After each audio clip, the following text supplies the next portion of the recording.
स्थापित करणाऱ्या मंडळांचा सन्मान करणे हे माझे कर्तव्यच आहे, असे प्रतिपादन पोलीस अधीक्षक पंकज देशमुख यांनी केले आहे।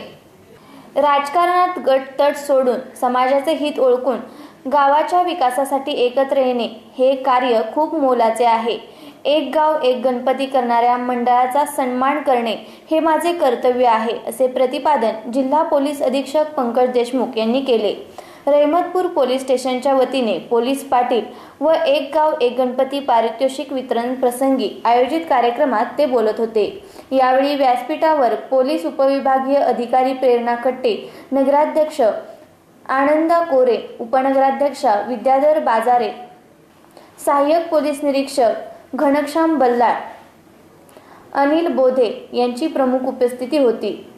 पंकज देशमुख म्हणाले, रहमतपूर बीट मधील 40 गावांपैकी एकूण 13 गावांमध्ये एक गाव एक गणपती हा उपक्रम राबवला, त्याचे अभिनंदन करणे माझे कर्तव्य आहे।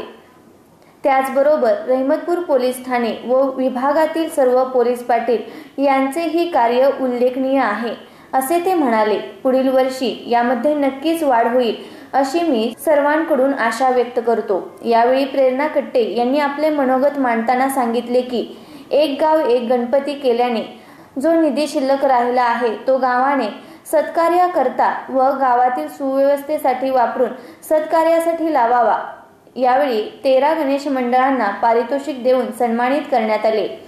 यावेळी एक गाव एक गणपती उपक्रमास प्रतिसाद देणारी नेहरू युवा मंडळ दुर्गळवाडी, सार्वजनिक गणेश मंडळ गोगावलेवाडी, नवतरुण गणेश मंडळ कोंबडवाडी, शिवतेज सार्वजनिक मंडळ नलवडेवाडी, नवतरुण गणेश मंडळ पवारवाडी, आदर्श गणेशोत्सव मंडळ, सार्वजनिक गणेशोत्सव मंडळ मोहितेवाडी, सार्वजनिक गणेशोत्सव मंडळ सायगाव, नेहरू युवा मंडळ रिपिकदारवाडी, संघर्ष गणेशोत्सव मंडळ गुजरवाडी, काळभैरव तरुण मंडळ बोरीव, नवतरुण गणेशोत्सव मंडळ बेलेवाडी, अजिंक्य गणेशोत्सव मंडळ न्हावी बुद्रुक या 13 मंडळांना पाहुण्यांच्या हस्ते पारितोषिक देऊन सन्मानित करण्यात आले। यावेळी पोलीस पाटलांचाही सत्कार करण्यात आला। सहाय्यक पोलीस निरीक्षक घनश्याम बल्लाळ यांनी प्रास्ताविक केले, अनिल यांनी सूत्रसंचालन केले। पोलीस निरीक्षक गणेश जगदाळे यांनी आभार मानले।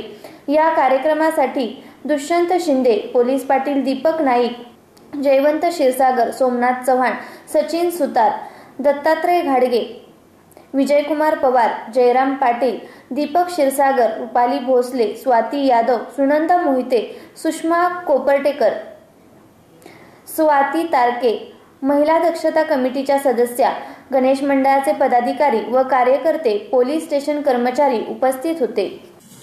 याचं साधंसं कारण असं आहे की पोलीस विभागामध्ये काम करत असताना आमच्या असं लक्षात येतं की गावाला एकत्रित करून एक गाव एक गणपती बसवला तर त्याचे अडचणी फार निर्माण होतात। त्यापेक्षा गावामध्ये जर 2-4 मंडळ असतील तर त्यांच्यात आपापसात एका याच्यासाठी स्पर्धा लागत नाही, चुरस लागत नाही, एकेका मंडळाचं आपापलं नेतृत्व स्वतःच सिद्ध होतं।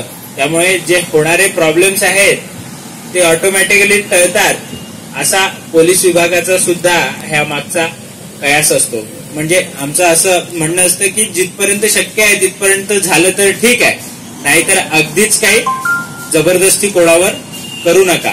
कारण एक संघ जर राहिले, सगळं गावच एकत्र आलं आणि एखाद्या गोष्टीसाठी अडूनच बसलं तर आम्हाला अडचणी होतात। परंतु मला असं वाटतं की त्या भावनेच्या अत्यंत विपरीत अशी भावना आज इथे जे पुरस्कार विजेते, त्याचबरोबर जे 13 गाव आहेत एक गाव एक गणपती, त्या सर्वांचं सुद्धा मी अभिनंदन करते। कारण सध्याच्या सामाजिक परिस्थितीमध्ये गावामध्ये वेगवेगळे गट निर्माण करण्याचं जे वातावरण आहे किंवा विविध राजकीय पक्षांच्या मार्फतीने विविध मंडळांना वर्गणीचा आमिष देऊन वेगवेगळे मंडळ स्थापनेसाठी प्रोत्साहित केलं जात असताना सुद्धा आपण गाव पातळीवरती अद्यापपर्यंत एक गाव एक गणपती ही जी आपण परंपरा आहे ती राखलेली आहे, त्याबद्दल आपण सर्वांचं अभिनंदन।